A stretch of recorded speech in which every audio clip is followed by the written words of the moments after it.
সুতরাং আপনারা আমাদের সাথে সঠিক কমিটমেন্ট করেন, আপনারাই দেশ চালাবেন, কোনো সমস্যা নেই। কোনো অরাজনৈতিক সরকার দেশ পরিচালনা করবে না।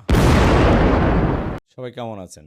আমার কথা শোনার জন্য সবাইকে ধন্যবাদ। বাংলাদেশের রাজনীতিতে আসলে বর্তমানে কোনো নির্দিষ্ট অবস্থান থাকতেছে না। আমরা একেক সময় একেক ধরনের পরিস্থিতি লক্ষ্য করছি। ক্ষণে, ক্ষণে তার রং চেঞ্জ হতে দেখতেছি। এই মনে হচ্ছে ডক্টর ইউনূস চলে যাচ্ছেন। এই মনে হচ্ছে সামরিক বাহিনী হয়তোবা ক্ষমতা নিয়ে নিবে। নির্বাচন কি আদৌ হবে? সরকারি আমলারা কি এই সরকারকে ফাংশন করতে দিবে? এরকম নানাবিধ সমস্যার মধ্য দিয়েই আমাদের বর্তমান সময়গুলো পার হচ্ছে। আর প্রায় ১ বছর হতে চলল বর্তমান সরকারের বয়স।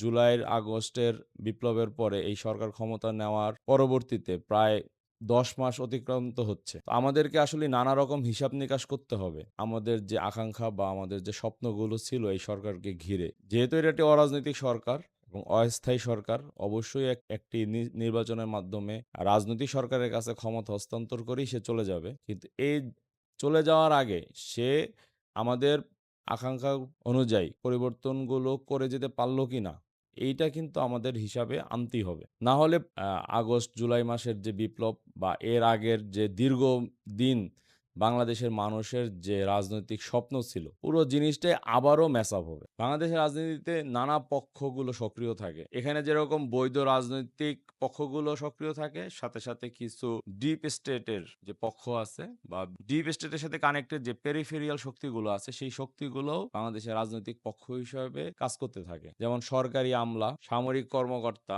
অর্থনৈতিক বা ব্যবসায়িক যে নেতৃবৃন্দ আছে তারা, বিদেশি শক্তি দাতা গোষ্ঠী সহ নানা পক্ষ বাংলাদেশের রাজনীতিতে প্রভাব বিস্তার করার চেষ্টা করে। এই পক্ষগুলো কিন্তু তাদের নিজেদের স্বার্থ উদ্ধারের জন্য নানাভাবে ফন্দি ফিকির করতে থাকে এবং এই পক্ষগুলোর তাদের স্বার্থ রক্ষার কারণেই জনগণের রাজনৈতিক যে স্বপ্ন বা রাজনৈতিক যে আকাঙ্ক্ষা, এই আকাঙ্ক্ষা বারবারই হোঁচট খায়। তবে যেকোনো উন্নয়নশীল দেশ বলেন, উন্নত দেশ বলেন, অর্থাৎ গণতান্ত্রিক ব্যবস্থা যেই দেশে আছে, সেই দেশে এই ধরনের পক্ষগুলো পলিটিক্সে থাকাটা স্বাভাবিক। যেহেতু ডক্টর ইউনূসের সরকার একটা অরাজনৈতিক সরকার, রুট লেভেল পর্যন্ত তার সাপোর্টার বা সরকারি আমলার মধ্যে তার সাপোর্টার বা সামরিক বাহিনীর মধ্যে তার সাপোর্টার ওইভাবে নাই। সুতরাং তার পক্ষে সামাল দেওয়াটা একটু কঠিন হচ্ছে। মাঝে, মাঝেই পুরো জিনিসটা জটিল থেকে জটিলতর হয়ে যাচ্ছে। ডক্টর ইউনূস বা তার যে আশেপাশ সারাউন্ডিং যারা আছেন তারা তাদের বিচক্ষণতার মাধ্যমে কিছু সমস্যার সমাধান করে আনতেছেন। আবার দেখা যাচ্ছে নতুন কোনো চালের দ্বারা তারা আক্রান্ত হচ্ছে। তাদের বিরুদ্ধে নানা ধরনের অভিযোগ বা গুজব ছড়িয়ে তাদের যে কর্মকাণ্ড আছে তাকে বাধাগ্রস্ত করার জন্য চেষ্টা করা হচ্ছে নিরন্তর এবং আপনার একটা সমস্যা যখনই সে সমাধান করতেছে আরেকটা সমস্যা নতুন করে তৈরি করতেছে। এই যে আবার নতুন করে আরেকটা হাওয়া লেগেছে যে নির্বাচন কি আদৌ হবে? ১ম এ ছিল যে নির্বাচনের রোডম্যাপ দেন বা নির্বাচন তারা দিতে চাচ্ছে না। তারা নির্বাচন না দিয়ে দীর্ঘদিন তারা সরকারে থাকবে, এরকম একটা কথা ছড়ানো হলো। তারপরে সরকারকে চাপ দেওয়া হলো যে না, ডিসেম্বরের মধ্যেই নির্বাচন করতে হবে। তারপরে সরকার যখন এপ্রিলে নির্বাচনের তারিখ ঘোষণা করলো তখন তাকে আবার প্রেশারাইজড করা হচ্ছিল যে যেকোনোভাবেই হোক ডিসেম্বরে নির্বাচন করতে হবে। তো আজকের সর্বশেষ নিউজ অনুযায়ী সম্ভবত ফেব্রুয়ারিতে নির্বাচনটা অনুষ্ঠিত হবে। তবে এই নির্বাচনী যে হাওয়া বা নির্বাচন কেন্দ্রিক যে চিন্তাভাবনা আমাদের রাজনৈতিক দলগুলো, পুরো আলোচনার মধ্যে হারিয়ে যাচ্ছে আসলে মানুষের রাজনৈতিক আকাঙ্ক্ষা বা তার স্বপ্নগুলো ছিল। অর্থাৎ সে যেমন নতুন বাংলাদেশ গড়তে চায়, সেই স্বপ্নটা আস্তে, আস্তে আমাদের কাছ থেকে ফিকে হয়ে যায়। তো আজকে আমি চেষ্টা করব রাজনৈতিক পক্ষগুলো কিভাবে আমাদের এই স্বপ্নগুলোকে বারবার হাইজ্যাক করার চেষ্টা করতেছে। কেনই বা আমাদের প্রতিবার অরাজনৈতিক সরকার লাগে আমাদের রাজনৈতিক স্বপ্ন বাস্তবায়ন করার জন্য? কেন সেটা রাজনৈতিক দলগুলো করতে পারছে না? রাজনৈতিক দলগুলো কেন পরিবর্তন হচ্ছে না? বা আমাদের আসলে প্রত্যাশার জায়গাটা কি ছিল? সেটা নিয়ে আজকে আমি আপনাদের সামনে ২-১ টি কথা তুলে ধরব। আসুন ১ম এ এটা বোঝার চেষ্টা করি, কেন আমাদের রাজনৈতিক স্বপ্ন বাস্তবায়নে প্রতিবারই অরাজনৈতিক সরকার লাগে। আপনি দেখবেন আমরা কিন্তু রাজনৈতিক সরকারগুলো যখন বিভিন্ন ধরনের প্রবলেম তৈরি করে বা তাদের যে দুর্নীতির মাত্রা ছাড়িয়ে যায়, তখন আমরা ওয়েট করি যে হয়তোবা তত্ত্বাবধায়ক সরকার আসবে বা কোনো একটা সামরিক সরকার আসবে বা কোনো একটা অরাজনৈতিক সরকার আসবে, যারা এসে এই দুর্নীতিগুলোকে দমন করবে বা রাজনৈতিক যে দলগুলো আছে, দলগুলোকে শায়েস্তা করবে। এবং এটা কিন্তু ঠিক শুরু হয়েছিল ১৯৭১ সালে। আমাদের স্বাধীনতা প্রাপ্তির পরপরই যে সরকার গঠিত হয়, সেই সরকারের কাছে মানুষের স্বপ্ন ছিল আকাশ ছোঁয়া। যেই কারণগুলো দেখিয়ে পাকিস্তান থেকে স্বাধীনতার জন্য মানুষকে উদ্বুদ্ধ করা হলো, যে কারণে মানুষ যুদ্ধে ঝাঁপিয়ে পড়ল, যেই স্বপ্ন নিয়ে তারা নতুন একটা দেশ পেতে চাইল, প্রত্যেকটা স্বপ্নই কিন্তু পরবর্তী সরকারের কাছে ধ্বংসপ্রাপ্ত হয়। এরপরে 90-তে মানুষ যখন গণ-অভ্যুত্থান করলো, গণতান্ত্রিকভাবে নির্বাচিত সরকারের কাছে ক্ষমতা হস্তান্তরের একটা সম্ভাবনা আসলো। নির্বাচিত হলো, নতুন সরকার গঠিত হলো এবং কি করলো? মানুষের স্বপ্নগুলোকে আবার ধূলিসাৎ করলো। এভাবে যে ক্ষমতার পালাবদল হচ্ছিল, কোন সরকারই আমাদের স্বপ্নগুলোকে বাস্তবায়ন করার চেষ্টা করেনি। তারা তাদের ব্যক্তি স্বার্থ, তাদের দলীয় স্বার্থ, তাদের যে এজেন্ডা, সেই এজেন্ডা বাস্তবায়ন এবং সেই এজেন্ডাগুলোকে আমাদের উপরে চাপিয়ে দেওয়ার চেষ্টা করেছে। ফলে রাষ্ট্র প্রতিষ্ঠান হিসাবে ফাংশনাল করতে পারেনি এবং রাজনৈতিক দলগুলোর উপরে মানুষ বিশ্বাস হারিয়েছে। ফলে আমরা সবসময় তাকিয়ে থাকি কোনো না কোনো তত্ত্বাবধায়ক সরকার আসবে, কোনো না কোনো অরাজনৈতিক সরকার আসবে, তারা এসে আমাদের প্রবলেমগুলো সলভ করবে। এটা প্রমাণ করে আমাদের রাজনৈতিক দলগুলো রাজনীতির আকাঙ্ক্ষা বাস্তবায়নে ব্যর্থ। আবার এইটা একটা অন্ধকার পথ খুলে রাখে। ফলে সবসময় সম্ভাবনা থাকে একটা অরাজনৈতিক অনির্বাচিত সরকার এর ক্ষমতা চলে যাওয়ার কাছে। হতে পারে সেই সরকার জনগণ দ্বারা প্রবলভাবে সমর্থিত থাকবে, কিন্তু অনির্বাচিত সরকার বা অরাজনৈতিক সরকারগুলো দীর্ঘদিন একটা দেশের জন্য কখনোই সুফল বয়ে আনতে পারে না। আমাদের যে এই যে রাজনৈতিক দলগুলোর উপরে বিশ্বাস আমরা হারিয়ে ফেললাম, এই রাজনৈতিক দলগুলো কিন্তু সেই বিশ্বাস ফিরিয়ে আনার জন্য কখনোই কোনো চেষ্টা করেনি। অন্তত আমরা চিন্তা করেছিলাম যে এই জুলাই আগস্টের ঘটনার পরে যে বাংলাদেশের যে বিদ্যমান রাজনৈতিক দল, বিশেষ করে বড় রাজনৈতিক দলগুলো একটা শিক্ষা নেওয়ার চেষ্টা করবে। জনগণের আকাঙ্ক্ষা অনুযায়ী তারা তাদের দলকে গুছানোর চেষ্টা করবে। তারা অতীত থেকে শিক্ষা নিয়ে জনগণের উপর উৎপীড়ন, নিপীড়ন করার থেকে দূরে থাকবে। কিন্তু দুর্ভাগ্য হচ্ছে তাদের সংস্কৃতি, তাদের পলিটিক্যাল খাইসলত কোনোটাই চেঞ্জ হয়নি। ফলে আমরা কিন্তু আবারও সেই বিশ্বাসহীনতার জায়গায় ভুগছি। আর সেখান থেকে কিন্তু এই যে কথা উঠে না যে ইউনূসকে ৫ বছর চাই, এই কথাটা কিন্তু মানুষ ক্ষোভে বলে, রাগে বলে। মানুষ যে রাজনৈতিক দলগুলোর উপরে তার যে বিশ্বাস নাই, সেই বিশ্বাসহীনতার জায়গা থেকে বলে। রাজনৈতিক দলগুলো এই জিনিসটাকে ইউনূসের ষড়যন্ত্র হিসেবে দেখে, অথচ তারা জিনিসটাকে তাদের প্রবলেম হিসেবে আইডেন্টিফাই করতে পারে নাই। এই যে প্রবলেম হিসেবে আইডেন্টিফাই করতে পারে নাই, এটাও রাজনৈতিক দলগুলোর একটা বড়। কেন মানুষ রাজনৈতিক দল ব্যতীত একটা ব্যক্তির কাছে ৫ বছরের জন্য দেশকে দিতে চায়, এই জিনিসটা কি কোনো রাজনৈতিক দল ভালোভাবে চিন্তা করে দেখার চেষ্টা করেছে? রাজনৈতিক দলগুলো কেন কখনোই প্রো পিপল, প্রো কান্ট্রি অর্থাৎ দেশের স্বার্থে বা জনগণের সাথে রাজনীতি করতে পারে নাই? আসলে এই রাজনৈতিক দলগুলোর যে কাঠামো যেভাবে তৈরি হয়, যারা যেভাবে ফাংশন করে, কোনোটার মধ্যেই আসলে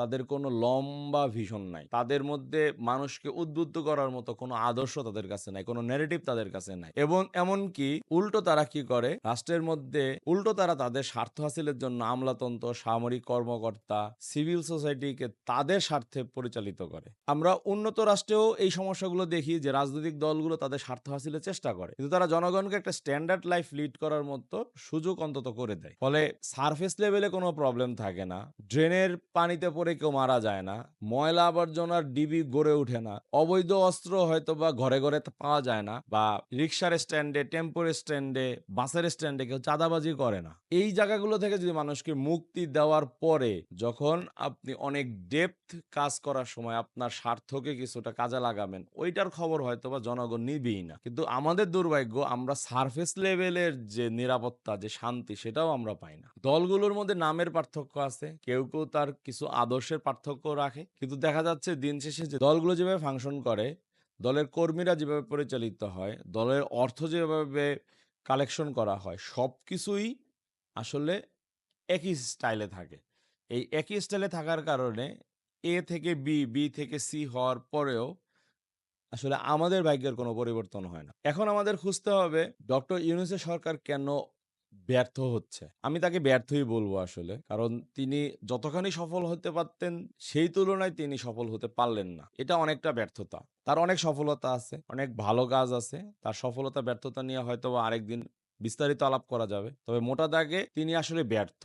তিনি কি আসলে ব্যর্থ, নাকি তাকে ব্যর্থ করা হচ্ছে? আসলে আপনারা লক্ষ্য করেন ২০২৪ সালের জুলাই আগস্টের যে ছাত্র জনতার অভ্যুত্থান বলেন, বিপ্লব বলেন, গণ আন্দোলন বলেন, যাই হয়েছে, এটা কোনো বড় রাজনৈতিক দলের একক নেতৃত্ব ছাড়াই স্বতঃস্ফূর্তভাবে এই আন্দোলন, বিক্ষোভ বা গণ অভ্যুত্থানটা সংগঠিত হয়। এটা কিন্তু একটা বিস্ময়কর জিনিস, এবং এই বিস্ময়কর জিনিসটার হওয়ার পিছনে মানুষ যে রাজনৈতিক দলগুলোকে বিশ্বাস করে না, এটা আবারও প্রমাণিত হয়। তো ডক্টর ইউনূস যখন ক্ষমতায় আসলেন, তিনি যখন সেই মাফিয়াতন্ত্র, সেই আমলাতন্ত্রর গলা চিপে ধরার চেষ্টা করলেন বা সেখান থেকে মানুষকে মুক্তি দেওয়ার চেষ্টা করলেন, তখন কিন্তু সেই সরকারের মধ্যে ঘাপটি মেরে বসে থাকা আমলা, মাফিয়ারা আবার জোটবদ্ধ হচ্ছে, জেগে উঠতেছে। আসলে সরকার তো কোনো একক ব্যক্তি না, একক কোনো দলও না। অনেকগুলো প্রতিষ্ঠান, অনেকগুলা ইন্টার রিলেটেড অর্গানাইজেশন একসাথে ফাংশন করলেই তবে রাষ্ট্র ফাংশন করে। যেহেতু ডক্টর ইউনূস রাজনৈতিক সরকার না এবং স্থায়ী সরকার না, ফলে সরকারি আমলারা বা সরকারের মধ্যে ঘাপটি মেরে বসে থাকা যে মাফিয়া বা ব্যবসায়িক মাফিয়া যারা আছে, তারা এই সরকারকে অসহযোগিতা করার চেষ্টা করছে। কারণ তারা জানে সিস্টেমেটিক রিফর্ম হলে বাংলাদেশে তাদের স্বার্থ অনেকটাই নষ্ট হয়ে যাবে। তারা তাদের স্বার্থে রাজনৈতিক দলগুলোকে ব্যবহার করতে পারবে না। ডক্টর মোহাম্মদ ইউনূস যদি কোনো স্ট্যান্ডার্ড রাষ্ট্র ব্যবস্থা রেখে যেতে পারে বা মানুষের কাছে কোনো উদাহরণ তৈরি করে যেতে পারে, তখন কিন্তু রাজনৈতিক দলগুলো একটা প্রেসারে পড়বে। তারা কিন্তু বিলো স্ট্যান্ডার্ডে জনগণকে সার্ভ করতে পারবে না। ফলে মাফিয়ারা চাচ্ছে না এই সরকার কোনোভাবে ফাংশন করুক, কোনোভাবে সফল হোক। তারা এই কাজটা করতে গিয়ে তারা নানান রকমের কিন্তু ষড়যন্ত্র করে যাচ্ছে। এই ষড়যন্ত্রের অংশ যেমন আমলারা আছে, সামরিক বাহিনীর কর্মকর্তারা আছে, সংবাদপত্রগুলো আছে এবং আগের সরকারের যে চামচা বাহিনী তারা যেমন আছে, যারা ভবিষ্যতে ক্ষমতায় আগ্রহী তাদের মধ্যেও কিছু কিছু লোক এই ষড়যন্ত্রে যুক্ত হয়েছে এবং এই ষড়যন্ত্রের প্রথম কাজটাই করা হয়েছে যে জুলাই আগস্ট অভ্যুত্থানকামী যে শক্তিগুলো আছে, অর্থাৎ আগের যে ফ্যাসিবাদী শক্তির বিরুদ্ধে যারা কাজ করেছে সেই শক্তিগুলোকে, তাদের ঐক্যগুলোকে নষ্ট করা। এর পাশাপাশি আমাদের যে পার্শ্ববর্তী রাষ্ট্র যারা বরাবরই চায় এই দেশে কোনো পপুলার শাসক না থাকুক, জনবিচ্ছিন্ন সরকার যেন এই দেশকে শাসন করে, ফলে তারা সেই সরকারকে সাপোর্ট দিবে। সেই সরকার এই জনগণের উপরে দমন নিপীড়ন চালাবে। সরকার এবং জনগণের সাথে কোনো ভালোবাসা সম্পর্ক থাকবে না, রাষ্ট্র দাঁড়াতে পারবে না, রাজনৈতিক অস্থিরতা থাকবে এবং এই ঘোলা পানিতে সেই বিদেশি শক্তি মাছ শিকার করে যাবে। প্রতিবেশী শক্তির সাথে যুক্ত হয়েছে আরো কিছু বৈদেশিক শক্তি, তারা চাচ্ছে এই অস্থিরতা তৈরি করার মাধ্যমে এখান থেকে তাদের স্বার্থ হাসিল করার জন্য। ফলে আপনারা দেখবেন যে সমস্ত সিস্টেম, সমস্ত মাফিয়ারাই ট্রাই করতেছে বর্তমান সরকার যেন রিফর্মগুলো করতে না পারে এবং বর্তমান সরকার যেন ব্যর্থ হয় এবং মানুষের কাছেও যেন এই সরকারটা ব্যর্থ হয়ে যায় এবং মোটামুটি নির্বাচন দিয়েই যেন এই সরকারকে পালাতে হয়। মানে তারা যে রিফর্ম করবে, তারা যে রিফর্মগুলোকে স্থায়ী করবে, সেটা করার সুযোগ না দিয়ে তারা যেন যেন নির্বাচন দিয়ে পালিয়ে যায়। আবার এদিকে আপনি কোনো রিফর্ম ছাড়া যদি নির্বাচনটা করেন, তাহলে এই নির্বাচনও কিন্তু দিন শেষে সেই পাতানো নির্বাচন, ষড়যন্ত্রমূলক নির্বাচন অথবা দখলদারিত্বে পেশিশক্তি ব্যবহার করা নির্বাচন হবে। সুতরাং এই সরকার যদি নির্বাচন দিয়েও পালিয়ে যেতে চায়, সেই নির্বাচনটাও কিন্তু সঠিকভাবে হবে না, সুষ্ঠুভাবে হবে না। ফলে সরকার যেরকম তার রিফর্ম করতে ব্যর্থ হচ্ছে, জনগণের আশা আকাঙ্ক্ষা পূরণ না করে সে যদি আবার নির্বাচন দেয়, সে নির্বাচনটাও জনগণের আশা আকাঙ্ক্ষা অনুযায়ী হবে না। এটা মোটামুটি আমি নিশ্চিত। অথচ এই সময়ের মধ্যে যদি রাজনৈতিক দলগুলো তাদের মধ্যে মেজর রিফর্ম আনতে পারত, দলগুলোর মধ্যে রিফর্ম, আমি আবার রিপিট করছি, কিন্তু রাজনৈতিক দলগুলো যদি জুলাই আগস্টে যে বিপ্লবের সময়কার ঐক্য সেটা ধরে রাখতে পারত, তারা যদি মেজর রিফর্মের প্রতি সদিচ্ছা পোষণ করত, তারা যদি আগের সরকারের অপকর্মগুলো বিচারকে ত্বরান্বিত করার জন্য সরকারকে সহযোগিতা করত, তাহলে কিন্তু আমরা অনেক কিছু না পেলেও অনেক বেসিক জিনিস রিফর্ম করতে পারতাম। কিন্তু আমরা কি দেখতে পেলাম? এই রাজনৈতিক দলগুলো নিজেদের কোনো রিফর্ম না করে তারা তাদের সেই পুরনো স্টাইলের রাজনীতিতে ফেরত গেল। সেই দখলদারির রাজনীতি, চাঁদাবাজির রাজনীতি, হত্যার রাজনীতি, পলিটিক্যাল rhetoric ইউজ করে প্রতিপক্ষকে অপ্রয়োজনীয়ভাবে ঘায়েল করার রাজনীতি, ঐক্য বিনষ্ট করে, পানি ঘোলা করে, মাছ শিকার করার রাজনীতিতে তারা ফেরত গেল। এবং সবচেয়ে জঘন্য কাজ তারা যেটা করতে লাগলো, জুলাই আগস্টের যারা জনগণের কাছে পরিচিত লোক ছিল, তাদেরকে ইচ্ছাকৃতভাবে তাদের চরিত্র কলুষিত করার জন্য, তাদেরকে ছোট করার জন্য হেন কোনো কাজ নেই তারা করে নাই। বিভিন্নভাবে তাদের সামান্য জিনিসটাকেও ফুলিয়ে ফাঁপিয়ে বড় করে মানুষের চোখের সামনে তাদেরকে ভিলেন বানানোর চেষ্টা করেছে। অথচ এই কাজটা কিন্তু পরাজিত শক্তির করার কথা। কিন্তু দেখা যাচ্ছে যারা একই সাথে কাঁধে কাঁধ মিলিয়ে সংগ্রাম করলো, যারা জুলুম নির্যাতন ভোগ করলো, তারাই এই কাজটা, এই হীন কাজটা করে যাচ্ছে। তাহলে জনগণের কি হবে? আসলে জনগণের খুব বেশি লাভ হবে না। আমরা বারবার রক্ত দিব, বারবার অভ্যুত্থান করব, বারবার স্বপ্ন দেখব, কিন্তু বারবারই স্বপ্ন ভঙ্গ হবে। তবে অন্তত একটা জিনিস বলা যায়, কোনো কিছুই পৃথিবীতে রিভার্সিবল হয় না। অর্থাৎ যেই সিস্টেম ভেঙে গেছে, আপনি সেই সিস্টেমকে আর হুবহু ফেরত আনতে পারবেন না। অর্থাৎ আগামীতে যারা ক্ষমতায় আসবে তারা হুবহু আগের সরকারের মতো করে দমন নিপীড়ন যেমন করতে পারবে না, একইভাবে রাজনৈতিক পরিবেশও আর আগের মতো থাকবে না। এটা আমি মোটামুটি নিশ্চিত। তবে সেটা আমাদের জন্য কতখানি ভালো হবে বা আমাদের যত আশা আকাঙ্ক্ষা ছিল তা আদৌ পূরণ করতে পারবে বলে আমি মনে করি না। তবে কিছুটা পরিবর্তন হয়েছে, যেটা হচ্ছে যেই পরিবর্তনটা না হলে আসলে এত স্বতঃস্ফূর্ত গণবিস্ফোরণ হতই না। এই গণবিস্ফোরণ মানুষের মধ্যে একটা পলিটিক্যাল অ্যাসপিরেশন তৈরি করেছে। সেই অ্যাসপিরেশন থেকেই জনগণ হয়তোবা এমনভাবে রিঅ্যাক্ট করবে বা এমনভাবে অ্যাক্ট করবে, রাজনৈতিক দলগুলোকে তাদের কিছু চরিত্র পরিবর্তন করতে বাধ্য হবে। একই সাথে তারা হয়তোবা নির্বাচন পাবে, রাজনৈতিক সরকার পাবে, সংসদ পাবে, কিন্তু তাদের যে স্বপ্নের বাংলাদেশ সেটা পাবে কিনা আমি নিশ্চিত না। তবে না পাওয়ার সম্ভাবনাই বেশি। যেহেতু আমাদের পূর্ব অভিজ্ঞতা খুব বেশি ভালো না। এখন আসেন আলাপ করি আমরা আসলে কেমন নির্বাচন চাই। আমরা নির্বাচন অবশ্যই চাই যে ক্লিন প্রার্থীদেরকে রাজনৈতিক দলগুলো দাঁড় করাবে। যাদের বিরুদ্ধে সন্ত্রাস, অর্থনৈতিক কেলেঙ্কারি বা অন্য কোনো কেলেঙ্কারি নাই। তারা জনগণের সামনে একটা রাষ্ট্র পরিচালনার রোডম্যাপ দিবে। ফলে জনগণ সেটাকে বিবেচনা করে দেখবে বা জনগণ যে রিফর্মগুলো চায়, সেই রিফর্মের পক্ষে তাদের কমিটমেন্টগুলো প্রকাশ করবে। জনগণের আকাঙ্ক্ষা তারা বোঝার চেষ্টা করবে এবং জনগণের অর্থনৈতিক সমৃদ্ধি তারা কিভাবে এনে দিবে, সেই ব্যাপারে তারা একটা রোডম্যাপ দিবে। কিন্তু এই যে আমি যতগুলো আকাঙ্ক্ষার কথা বললাম, তার 20% 30% ও যদি তারা করত, তাহলেও কিন্তু আমরা একটা ডেভেলপমেন্টের ধারায় চলতে পারতাম। আসলে কোনো পরিবর্তন কিন্তুই হঠাৎ করে হয় না। বরং পরিবর্তনগুলো ধারাবাহিকভাবে ধীরে ধীরে হয়। তার আমরা যদি এখন রাজনৈতিক চরিত্রের 20% 30% পরিবর্তন করতে পারি, নেক্সট টার্মে সেটা হয়তো 50% চেঞ্জ হবে। এভাবে আমরা হয়তোবা আমাদের কাঙ্ক্ষিত মানের কাছাকাছিতে পৌঁছাতে পারব। কিন্তু দুর্ভাগ্য, এই কাজগুলো করার জন্য রাজনৈতিক দলের যে রিফর্ম দরকার, তারা সেই রিফর্মে কোনো আগ্রহ নাই। জনগণের আকাঙ্ক্ষাকে তারা কোনোভাবে গুরুত্ব দিচ্ছে না বা জনগণের আকাঙ্ক্ষাকে তারা পাত্তা না দিয়ে নিজেদের স্বার্থ বা নিজেদের পলিটিক্যাল যে rhetoric গুলো আছে সেগুলোই মানুষের কাছে বারবার প্রকাশ করছে। তারা দুর্নীতিবাজদেরকে আশ্রয় দিচ্ছে, সন্ত্রাসদেরকে আশ্রয় দিচ্ছে। এই শক্তি ব্যবহার করার চেষ্টা করতেছে। আগের সরকার যেভাবে সর্বগ্রাসীভাবে সবকিছুকে কন্ট্রোল করার চেষ্টা করেছে, ভবিষ্যতের ক্ষমতাকামী দলগুলোও একইভাবে আগানোর চেষ্টা করতেছে। এটা আমাদের জনগণের জন্য আসলেই দুর্ভোগ। আর এই দুর্ভোগটা থাকে বলেই প্রতিবার মানুষ চেষ্টা করে কোন অরাজনৈতিক সরকারকে তারা ক্ষমতায় আনতে। এটা হচ্ছে জনগণের উপরে ডাবল বার্ডেন। একে তো রাজনৈতিক দলগুলো আকাঙ্ক্ষা পূরণ করে না, তারপরে আবার আমাদেরকে রাজনৈতিক দলগুলোকে সরিয়ে অরাজনৈতিক সরকারকে ক্ষমতায় আনার জন্য চেষ্টা করতে হয়। সমাধান কি? আসলে সমাধানের কথা যদি বলি, আবার ঘুরে ফিরে সেই অরাজনৈতিক সরকারের কাছেই চলে যাইতে হবে। কারণ আমাদের কোনো পলিটিক্যাল দল তো এখন পর্যন্ত কমিটমেন্ট করে নাই যে তারা আসলে জনগণের স্বপ্নগুলো বাস্তবায়ন করবে কিনা। তো ডক্টর মোহাম্মদ ইউনূস যেহেতু ক্ষমতায় আছেন, আমরা আশা করব আগামী আরো যে কয়দিন আছেন আপনি, আগামী ৬ থেকে ৮ মাস ক্ষমতায় আছেন। এই ৬ থেকে ৮ মাস এট লিস্ট নির্বাচনের তফসিল ঘোষণা করার আগে আপনি দেশে কিছু দৃশ্যমান রিফর্ম এনে দেন। বিশেষ করে প্রতিষ্ঠানগুলোকে ষড়যন্ত্রকারী মুক্ত করেন।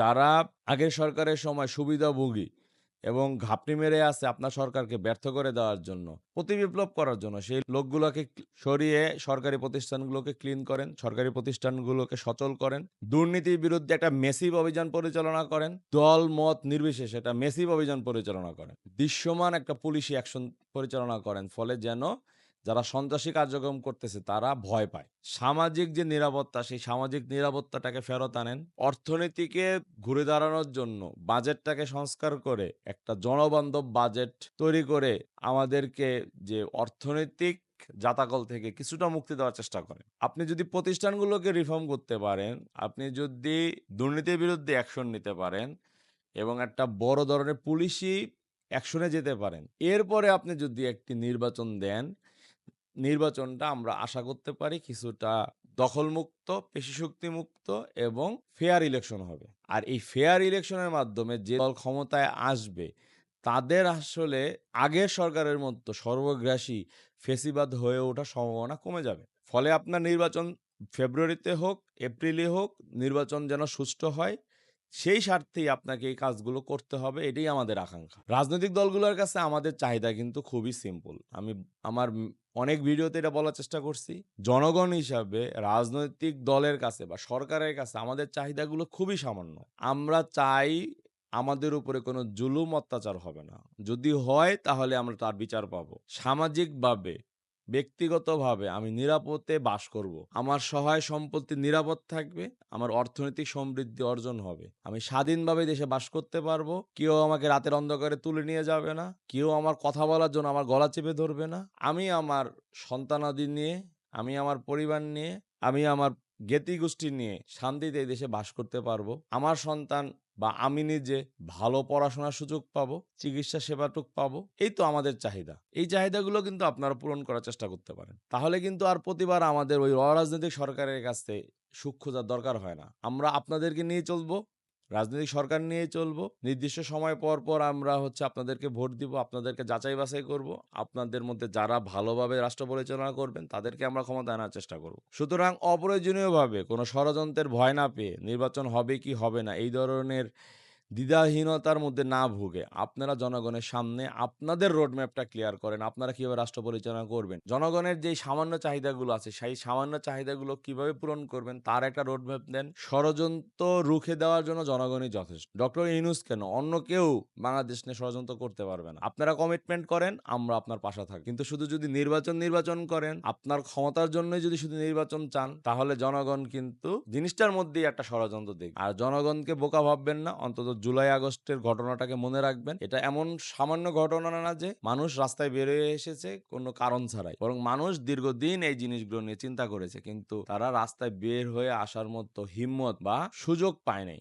সেই সুযোগটা যখন তারা পেয়েছে, তাই হিম্মতটা যখন তাদের মধ্যে তৈরি হয়েছে, তারা কিন্তু রাস্তায় বের হয়ে এসেছে। সুতরাং কথা আছে, অস্ত্র জমা দিয়েছি কিন্তু ট্রেনিং জমা দেয়নি।